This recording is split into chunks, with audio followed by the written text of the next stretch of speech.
Community bank Bangladesh পিএলসির পরিচালনা পর্ষদের ৬৩তম সভা অনুষ্ঠিত হয়েছে। রোববার পুলিশ হেডকোয়ার্টার্সে এই সভা অনুষ্ঠিত হয়। সভায় সভাপতিত্ব করেন inspector general of police Bangladesh ও কমিউনিটি ব্যাংক বাংলাদেশ পিএলসির চেয়ারম্যান বাহারুল আলম বিপিএম।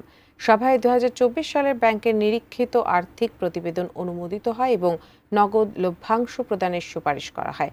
এছাড়াও সভায় কয়েকটি বিনিয়োগ প্রস্তাব ও ব্যাংকের বিভিন্ন গুরুত্বপূর্ণ বিষয়ে সিদ্ধান্ত গৃহীত হয়।